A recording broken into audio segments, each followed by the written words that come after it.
Hello, and welcome to Church in Maine, a podcast for people interested in the intersection of faith, politics, and culture. I'm Dennis Sanders, your host.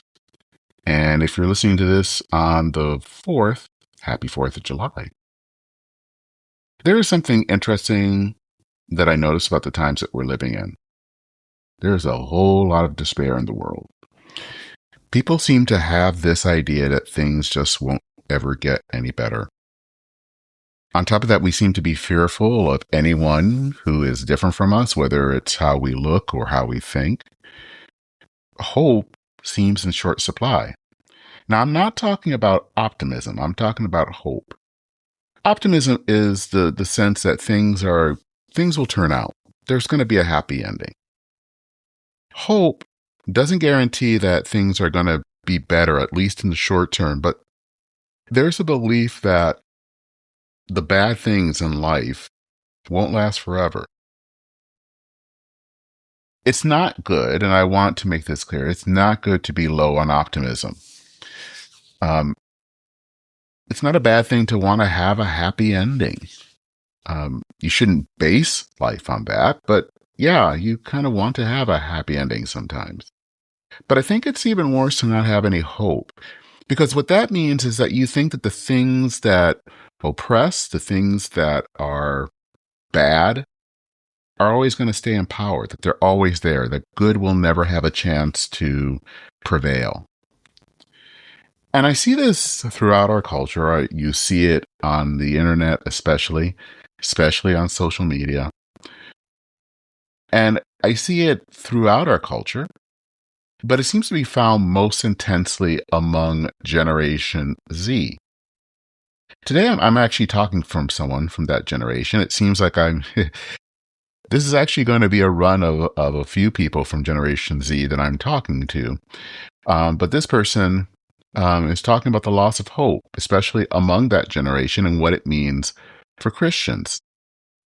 I have been following Jake Doberins for quite some time.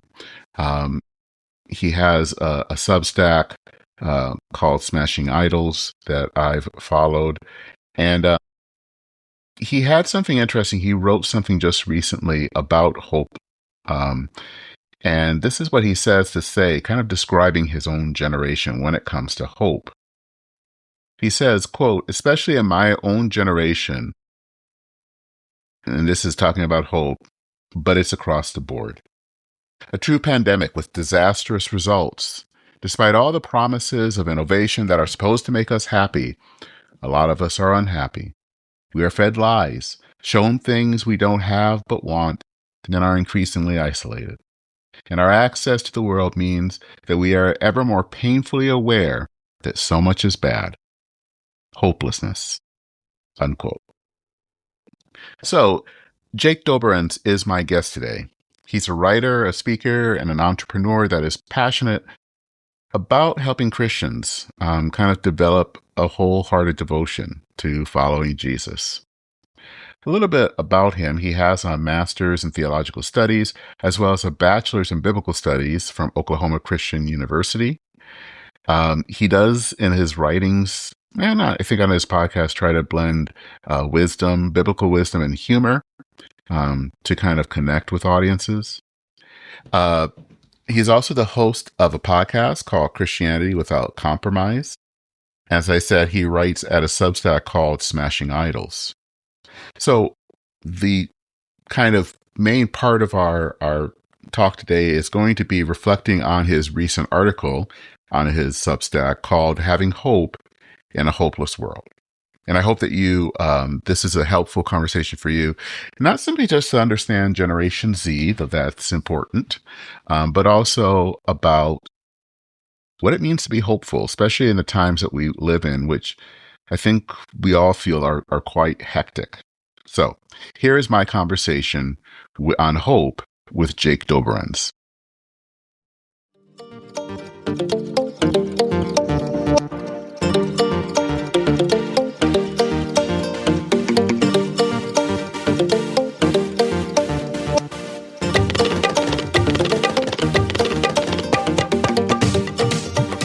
All right, Jake, thanks for joining me today.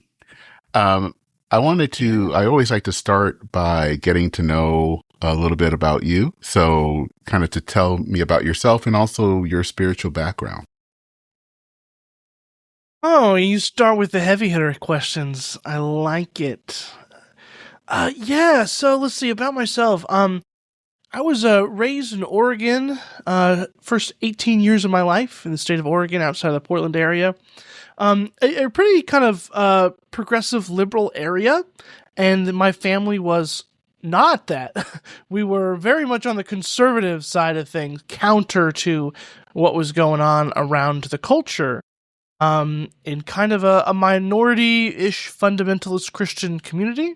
It wasn't all bad, but I was a know-it-all, and I knew everything when I was 14. I just knew the whole Bible. It was great. I knew all the answers, everything, and the dangers of the world were people believing what the scientists were saying, and that was not good in my book, aka the Bible, how I read the Bible. And I told everybody about it. I was raised in public school, but I had a beef with a lot of the ideas and things being present there. Like I said, I was kind of raised very, to be kind of against the culture in many ways, shapes, and form. And so I told everybody constantly and spoke out and got in trouble for talking, not because of my ideas, but because I was talking when I wasn't supposed to be talking and all of that. So that was me growing up.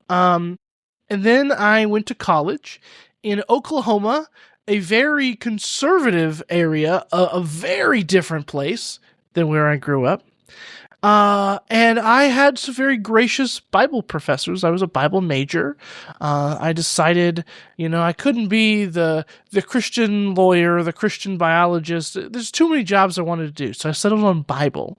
And I already knew the whole Bible. I already knew all the answers, right? That's what I pretty much believed. So it was going to be easy. Piece of cake degree.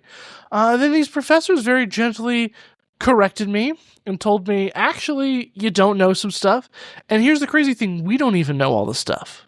We got PhDs in the subject. We don't even know everything. And I mean, it was kind of kicking and screaming at first, but I began to realize that the very narrow way in which I grew up wasn't right.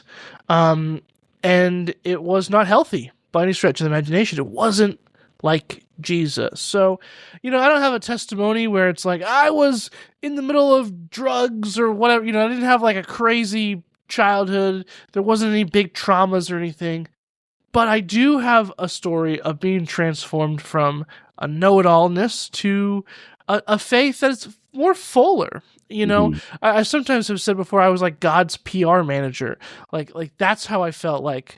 But now I feel like, oh, well, actually, I have a relationship with God. There's a deeper loyalty and allegiance that isn't just I have to manage God's, public relations or something, make everybody like him or something like that. So here I am, in Oklahoma with my mind expanded, and I'm still in Oklahoma today and still trying to figure out things. I know some stuff, but I know what I really know today is that I don't know it all. So how's that for answering all your questions? That sum it up nicely? I think it sums up very nicely. You kind of had your own interesting Damascus Road experience there. I mean, it's obviously different. Paul was kind of I didn't kill anybody, people. So that's yeah. But there is something to be said about that kind of actually having an encounter with God in that way. Yeah, I was zealous in the wrong way, like he was for sure. Mm-hmm. So one of the reasons I wanted you, there were lots of reasons I wanted you on the podcast, but this essay that you wrote about having hope, I thought rang true to me. And the reason it rings true is because it seems like in the culture these days, if you look everywhere, there doesn't seem to be a lot of that. And it's funny, in our culture, and sometimes I wonder, I think Americans have always been viewed as a hopeful people, and maybe that's not the word that we needed to describe it. I think we've maybe been more optimistic. but there is a sense of almost despair in our culture that I see everywhere. And what was interesting about your essay is that you were sensing that too. And you were kind of writing this to kind of, I won't say therapy, but in some ways to kind of write out what you were trying to believe, even though you weren't feeling it. So I kind of wanted to get at what led you to write this. Well, let's just start there. What led you to write what you were feeling? What was the situation that made you feel despairing? Yeah.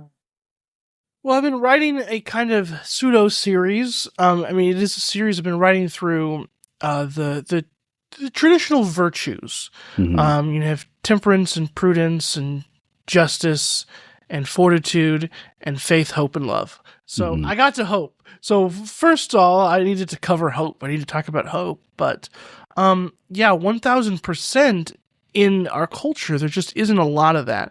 And I consider myself like a hopeful person. I'm on Team Hope, but mostly positive. But then there are just these areas in my life where hope hasn't reached. And I can sympathize, empathize with a lot of my generation. I'm legally Gen Z. I'm legally a youngin'. And my people, though my age and younger, are just not hopeful. You see studies like, we're not having kids because I don't know what I'm going to raise my kids. I don't know what kind of world it's going to be in. I talked to high schoolers today, which I don't even know if they're technically Gen Z, whatever generation they're in. I talk to them and I hear them say, "Oh yeah, I don't have a hope of ever buying a house. I don't expect getting a good job. I don't expect I'll be accepted into college." And all these things that are supposed to be kind of like metrics of the American dream, they don't have that dream. They have no hope that any of that's going to happen. And so it's rampant. It's out there. And I want to be a person of hope. I think that is something that Christians are supposed to be. And so I write to instill some hope in a hopeless world and instill some hope in the few areas of my life where that hope hasn't really caught on, hasn't really captured me. It's interesting. I just interviewed Griffin Goosh, and who's also Gen Z, and we're talking about having children. And so it's interesting you just brought that up, and why a lot of people in that in your generation kind of feel like, well, that's never happening, and that does seem like this a rather persistent feeling in the culture. Why do you think that sense of despair is so prevalent? I mean, what do you think is happening in the culture that is making people feel that? Yeah, I mean, I want to blame a little bit of it on just kind of media in general. Not just news, but also not just social media. There is a way in which what is publicized is the bad stuff. The thing is, that's not necessarily new. Newspapers, 50 years ago covered the bad stuff mostly. And yeah, every once in a while a cat was saved from a tree. But mostly it's the bad stuff. But there's just a prevalence of it, and it's in your feet. It's in your face. Our phones, I don't know, 6 inches from our eyeballs, and we just see negative thing. Or we see, somebody posing with their Lamborghini, and like, well, I don't have a Lamborghini. I don't have that. So even when you see the good stuff, you start to realize, but that's not my existence. That's not where I'm at. So a lot of it is that we're being fed constantly. But then I think there's a culture movement that in its essence is good, but all things that maybe have a root of good can be misused. And that is that we are just more honest about things. You'll find a lot of younger people, but people of all ages being like, oh yeah, I got depression, I got ADHD, I got anxiety. There's like an openness about that. And there's a healthy aspect to that we haven't stigmatized that. But then this leads us into areas where we're just more open and honest about like things aren't good. Politics has always been nasty, but we're now more talking about how it's nasty, and there's definitely some truth in which case it's gotten worse with certain political figures and things, and so it just seems like a lot of the systems of the world are just bad. Politics is one of the best examples of that. Like, if you're in the United States and you feel like the government is not working in your interest whatsoever, whether that's because of your socioeconomic status, the color of your skin, your sexual orientation, like, you're going to have a hard time having hope if this huge, giant political machine doesn't really want you around, doesn't want you to express yourself or something like that. So, yeah, 100% you're going to feel some despair because of that. And like specifically with the children thing, I also hear people talk about like climate change specifically, like, will the future have the resources? Because we see the studies, we see that it doesn't look good. So will there be resources in the future? And hope has to do with looking towards the future. And right now, the people calculating, different scenarios in the future, a lot of those aren't good. And there's like the Bulletin of Atomic Scientists who has their doomsday clock, like, ooh, that thing's getting a little close to what is it, midnight? I think, like it's closer to these apocalyptic scenarios. And so we see that, and I'm not going to say anybody's wrong for feeling something when there are some really big machines and systems in the world that don't seem to promise us some good things in the next years. Yeah. So one of the things, though, that has been in the past when people feel unsure about things, uncertain about the future, has been religion or faith. Mm-hmm. And one of the other interesting things that I've noticed, and I think other people have noticed about younger generations, is that they are less religious than older generations. And so that you don't see people kind of relying on faith to kind of get them through times. And, you kind of talked about earlier about people, especially, whether it's sexual orientation or persons of color, and especially I'm looking more on for persons of color that, in the past when things were really rough, the church was considered a strong institution to kind of help people. But that isn't the case, it seems, with younger generations. Why do you think that they aren't running to, or at least relying on those as sources of hope in that, as opposed to older generations in the past? Yeah, I think there's potentially a two-part answer, and the first thing is just that there's been some spotlights on the cracks. Mm-hmm. And there are problems with Christian institutions. There are problems, plain as day, with a wide variety across all denominations, across outside of the Christian religion. There are problems, and we've seen those, and we have, and some of that has been exposed, and it's ugly, and it's something that moves people away. I mentioned, like, at the top of the show, like, I thought the big problem with faith was, like, evolution or something like that. That's why everybody was leaving the church. No, when I talk to people, and I've been in college ministry, I work with a lot of young people on a weekly basis, monthly basis, and the thing that scares people away is, but it's so harmful. It's like the church doesn't feel like it is a safe place to be that refuge, because there are examples of clergy sexual abuse, abuse of all kinds. There are examples of people taking advantage of others, taking their money and flying their 2 private jets around. Like, there is that.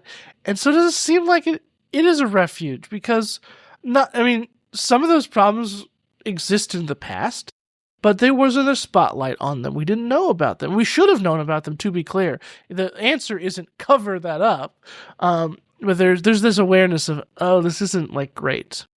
And so then I think the other side is just institutions in general are not something trusted anymore. And there's, again, reasons for this. It's one, institutions fail. There was a long time in our human history where, like, big institutions, churches, government, that was your life, and you just sat down and shut up, and you just kind of had to go along with them. And we now have voices against those things. And again, there's an element of that's good, but there's a widespread notion that institutions are bad, that authority itself is problematic.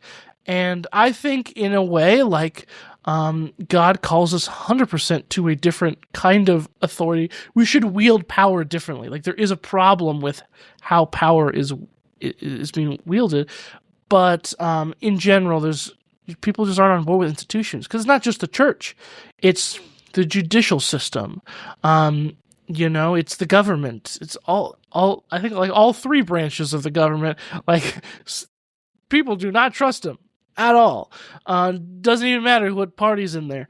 And so people just don't trust big things anymore, because we see a pattern of big institutions can be bad, which is correct.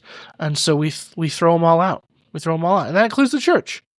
Why should the church tell me what to do when I kind of have a, my insides tell me to go this way or that kind of thing? And what's the result of all of that? If you can't trust anything, basically kind of yourself, it seems like then you end up really isolated. Well, right, we see that, don't we? We see a epidemic of loneliness because we're told, and again, root of truth here, we're told to cut off, like, toxic people, for instance. Like, yeah, you shouldn't be BFFs with somebody that's terrible to you. But there's a notion of, oh, you made me uncomfortable, cut that relationship off. And that happens over time. And yeah, you're going to get isolated because nobody can fit your standards, because somebody will make you uncomfortable. Somebody who's going to challenge you. And there's just so many things we can do alone now. And, more activities, the internet, everything is geared towards being alone. I can easily entertain myself for, like, years, through DoorDash or whatever. I could lock myself in the house and not have to really ever come out. And that has dangerous side effects, of course, all that loneliness. But yeah, if you don't trust institutions, you don't trust people, it's just you, and it's just all about you, it's going to lead to loneliness and probably get yourself in trouble. So then you write about hope, and where does Christian hope fit into all of this? And I think it was interesting because you do bring up a few things about examples from Paul, where he writes about hope. But it's also interesting that you bring up things about Christ and how Christ lives. And it's funny because if you look at Jesus from one standpoint, it almost doesn't seem hopeful until you look a little bit closer. And especially when you talk about Jesus being weeping with those who weep and mourning with those who mourn, there is hope in all of that, even though it doesn't look like it. Yeah. Yeah. I make clear in that essay that having hope is not a denial. That we don't just ignore the pain we feel now. We don't just, shove that under a rug or put it in their closet. No. But hope is this stubborn belief that says, yeah, things are bad. That is a true statement of reality, But that's where hope comes in. But they're not always going to be bad. There is something on the other side of this that is beautiful, that is glorious, that is good. That is this picture of God dwelling with us where there is no more tears. That is something we hold on to as kind of the light at the end of the tunnel. We don't deny things are bad, but we hold to what is good and what will be fulfilled one day. That, I think, is kind of the essence of Christian hope. Though it also seems like that then links to the other virtue that you've talked about, or I don't know if you have talked about it or will, is faith. Is that you have to believe that there is something on that other side. And that also seems sometimes in our culture, and I think especially among younger generations, in short supply. There isn't a whole lot of faith that there is something beyond the current situation. Mm-hmm. Yeah, I like to say that faith is about confidence in someone, where hope is about confidence in something. So they're linked because you believe in Jesus, you believe in the promise of Jesus that some things are going to happen one day. And I'm a fan of talking about faith in terms of loyalty and allegiance, because sometimes we kind of religiousify words like faith. But at its core, it's like, I'm Team Jesus, and I'm always rooting for Team Jesus. And even when it looks like this is not the team to root for right now, it is. It is. There's going to be a comeback here. It's going to be okay. And through the person of Jesus that we have faith in, we have this hope that our scenario, whatever it's going to be, what's broken now is going to be fixed one day. And then how would you say the person of Jesus does give hope? And especially to someone, let's say, who has a very rudimentary background when it comes to faith. I mean, I'm a Christian because I'm compelled by the person of Jesus, right? So, like, I like Jesus. And one of those things that's amazing is that Jesus becomes human and experiences things along with us. Like, Hebrews uses the language of like has been tempted like we are. And so we have a God that's like relatable. I mean, at least I did. I had my like Greek mythology phase in like elementary school or whatnot. Those Greek gods are, in some ways, they are like humans because they're like sleeping with each other and doing crazy things. But they're pretty messed they up. don't.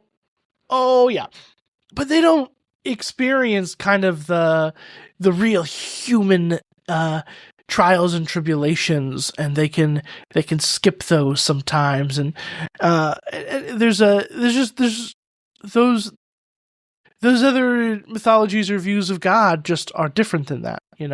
They're not as intimate, I think is an appropriate word here, where Jesus is Emmanuel, means God with us.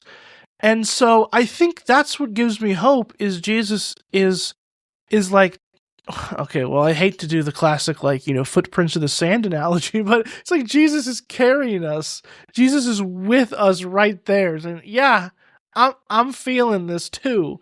I'm with you.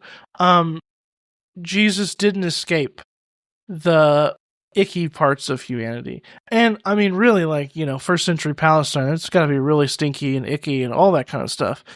Jesus didn't escape that.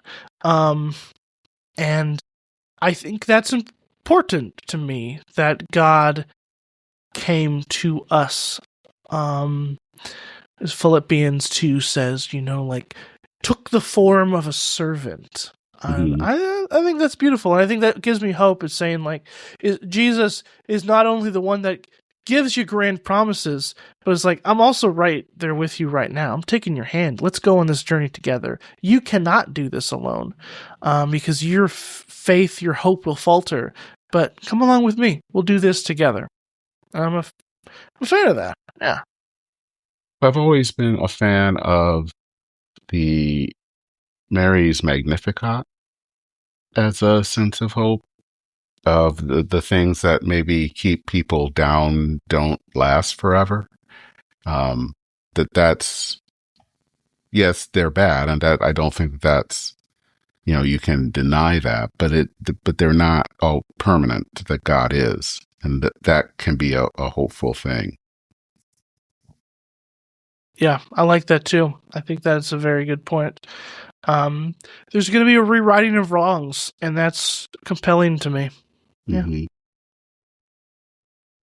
What would you say, or how do you think faith communities can help people and have a sense of hope, and maybe especially to connect with younger generations with a sense of hope that is realistic? I mean, you've talked about how institutions have failed. This is true, but those are also the institutions that we have. They're that's what we have. But how to give hope in a fallen world? Hmm. Well, this is the this is the big question. If somebody else Yeah, I has know. all the answers, let me know. But I think it has something to do with modeling.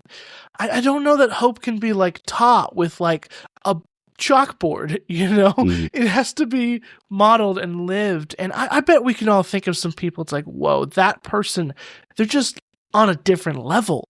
They are hopeful and they are living life, and this happened to them, but they're still kicking. I think it has to be modeled. And I think it's going to take some humility there. And I think where humility comes in is, again, trying to balance here. Um, there's this notion that I hear a lot of people say of like, because the news is negative, I turn off the news. I just ignore the bad stuff of the world. I'm not sure that's the answer either. The humility comes into play because it again recognizes there is bad. There is bad. 100%. There is. But I stubbornly choose to not let that define my life. I have confidence in the things unseen. I have hope. And that means we're going to have pastors and church leaders that are modeling that. We're going to have old ladies in the pew that model that. We need to model that for all generations, especially the upcoming generation. Um, we're all looking, and young people especially, looking for something greater than ourselves. And hmm and I think that life is compelling, a truly hopeful life. People take note. You just look different. You act different. You're not swayed by the things. Like, you can be sad at the bad things in reality, but that doesn't crush you. And I think people take note. And so I wish this could be taught, or hope could be injected into your veins or something like that. Although I don't like needles, so I wouldn't want that. But in reality, it just has to be modeled. You have to live it, and other people have to take notice and go along with that journey with you. Yeah, I think going back to the recent interview I had with Griffin Goosh, it's, the interesting thing about what he was saying about children makes me think that sometimes, because in some ways having children is a way of having hope. It is. I mean, obviously the birth of Christ was a sense of hope, that there is something beyond what we see. And I think sometimes that's also an issue in our world, is that we live in a world that's very imminent. And so we don't believe in something that's transcendent. And if you can't believe that there is something from beyond that can act into our world, you're going to have a whole lot of despair. Yeah. And I think things like having children, or seeing a child be born, or holding a newborn baby, is a reminder that, we aren't alone, that God does act in our world, and that we're just not left to our own devices. Yeah. I agree wholeheartedly. I encountered a very similar idea in Stanley Hauerwas's book Community of Character, where he makes that same point that children are acts of hope, where a child, you can't control all their actions. You can try, but you can't. And there's an element of risk in there, but hope involves risk. To go up and ask the person you think is cute out, that involves risk, but it can pay off marvelously. Like, hope involves a little bit of that, going into the danger zone. But that's where the good stuff is found, just on the other side of the scary things, the uncomfortable things. What do you think? What would you say to someone in your generation now that might be thinking, I'm never going to have, a job. I'm never going to get married. How do you give them a sense of hope? How do you give them a sense of this kind of Christian hope that is out there? I mean, I wish there were easier, clearer answers to me. I do think, again, part of it goes back to just hand holding, and not in a patronizing way, but just like holding people's hands and walking through this with them. We're gonna have to do that together. If we go back even in our interview to loneliness, right? One way to combat the result of all this despair, which is loneliness, is to make sure people aren't lonely, to invite them out to dinner, or to go grab coffee, or to say, the new Marvel movie is playing this weekend, let's go. Like, combat the loneliness as which is a symptom, but you can begin to heal, I think, some of the underlying despair. Give that hope. I don't know, I've been reflecting on lately, like, I think we need to kind of capture, I'm not sure maybe your experiences in your corner of the Christian culture, but in my culture, like, there's some Christians that focus too much on the bad. It's all about the bad stuff and the judgment, and this can be a progressive and conservative problem. You can focus on the negative. But again, the solution isn't to always be positive, but I want to recapture a scriptural imagination of what we can expect. And I don't mean like a study on, well, in heaven, what exactly will your mansion look like? We can get into some weird speculative areas, right? Like, I don't know all the details there. But let's talk about heaven more. This earth is 100% important, but let's also talk about what the future brings. Let's open up Revelation 21 every now and then. And over time, I think we just need to cast that vision. We need to kind of show people, like, there's something good here. Even if you don't see it right now, there's something good there. It's a careful balancing act, because I keep saying this, like, we gotta acknowledge the bad reality, but also acknowledge the good reality waiting for us. And so I think it's gonna take some good old preaching and some just casting the vision. Let's talk about the promises that await. Again, we don't need to get into all the nitty gritty of whatever, and don't ask me, how many years the tribulation will last or anything like that. But maybe there's a way in which we need to be defined by that future hope and talk about it a little bit more. And that takes some time. One sermon's not going to cure a depressed, Gen Z kid or whatever.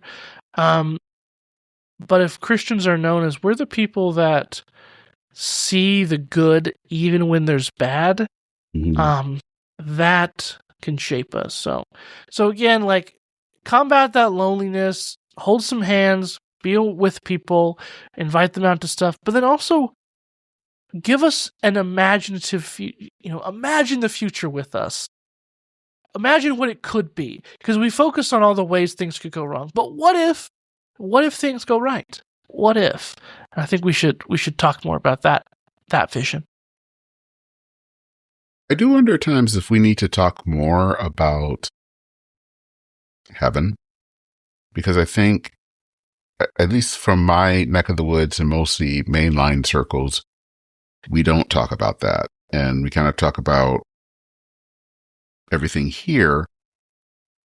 And I think the fear is always that heaven is escapist, that we're not going to deal with the world as it is, or the world that's happening. And I understand that. But I also think that heaven is a sense of hope. It's a sense of the things that are keeping us down now won't be there on the other side. And that's a kind of a future hope for people. And that there has to be a way of talking about that doesn't ignore current realities, and isn't just kind of, the escape ship away or something, but is actually about hope, because that's how I've always interpreted heaven, is that it is a sense of hope. It is a sense of joy in some ways, that the thing that however hard our current reality is, it doesn't compare to what's coming next. And I don't know how we are able kind of to reclaim that a little bit more. Yeah.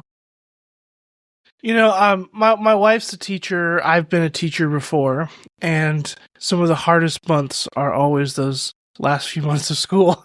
It's just not a fun time for anybody, the kids, the teachers, nobody. But when you see, like, summer is coming, we have work to do, we got to do stuff. We're not ignoring things. Well, maybe the last couple of days you watch movies. But in those few months, you're doing stuff. In fact, a lot of state testing is like in April. It's like right at the end of school, which is a whole other thing. But there is that hope of summer is coming. We just got to get through this stuff here, but there is something good there. So I absolutely think we can preach like that. We have some things to do here, but summer's coming. But the good stuff is coming on the other side, and we'll get to breathe and rest. That rest is promised to us. We got to work now, but we'll go on a cruise or something later. We'll relax. Yeah. So are there any like practices that you do, or what things that you do to help and keep inspiring hope? Yeah, I think it is a practice to see the good in people and in things. I'm usually naturally inclined to do that, but it is still a practice. I'm going to use that word stubborn again, because you have to kind of stubbornly say, I'm not going to focus on just the bad. But I think it's a practice that can be journaled. I'm a writer. I do a lot of writing, and that is how I do my own kind of self-therapy in some ways. I also do some like cultural writing stuff, like looking at movies and things like that from different Christian perspectives. And so turning on that lens of I'm looking for the deeper meanings, I'm looking for the good, I'm looking for that. Guess what? It means I find that. I discover some things. We have to train our brains to look for the little moments, because hope is a future distant thing, and that it's hard to just kind of imagine what's going to happen in the future. But we can see little glimpses of hope now. We can see little bits of good here and there. The kingdom of God is breaking in right now. It's not all the way here. There's, we'll see its fullness later, but it's breaking in now. And so there are going to be moments of good. It's kind of like that, Mr. Rogers quote about look for the helpers, right? In any kind of tragedy. We, in really bad situations, there's still some good. But the camera lenses of culture and media will often be focused on the bad. And so we need to willfully put our lenses on a different spot and to look for the good stuff. And so that's a practice. And that's something that you can force yourself to do, whether that's through writing, where I have to intentionally do that. Journaling, in case you don't publish your writing or something like that, can be that. With your partner, the end of the day, talk about the good things. My dad's favorite thing was always highs and lows. You can skip the lows sometimes. That's legal. Talk about the highs from the day. What were the good things? That's a practice that builds over time, and you just get naturally better at looking for that. So if people want to know more about you, and you have a lot of stuff that people probably would want to know, where should they go? Yeah, I think right now the best kind of one-stop shopping, if you will, is Substack. JakeDoberins.substack.com. I write every Friday. I have a new newsletter come out. And then on Tuesday, a new episode of Christianity Without Compromise comes out, the podcast. So podcast on Tuesdays, writing on Fridays. And then, yeah, I just hang around there, and I'll post links to my other wild things that I'm working on and things like that. So go there, subscribe. Would definitely love, you to join the conversation over there. Yeah. And you had a really good one just recently with Richard Beck. So I'm a big Richard Beck fan. So I loved it. Oh yeah, I liked that episode with Richard Beck too. We're both from that same kind of church background, so we had to talk shop and then talk about how the Bible's about love, which is a great topic as well. Yeah, thanks for that. All right, well, Jake, thank you so much, and I hope to have you back on soon. So this was the first. So I loved it. Yeah, we'd love to have you back. So we'll talk again. Yeah, thank you.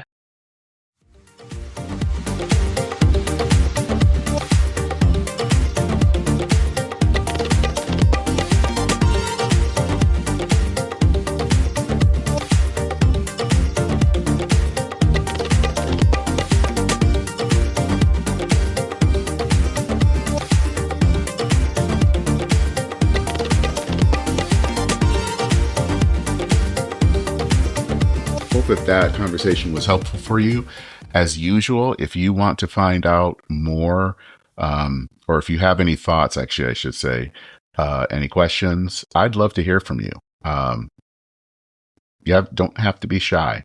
You can comment on Substack. I actually do put these episodes, they usually follow a week after their debut on the main website.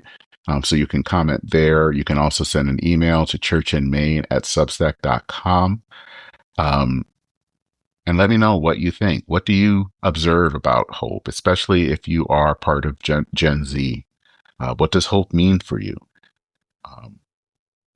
What are you seeing in the culture? I, again, would love to hear from you.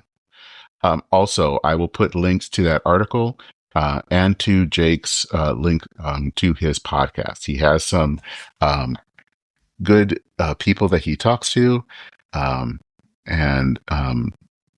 definitely want to promote the podcast.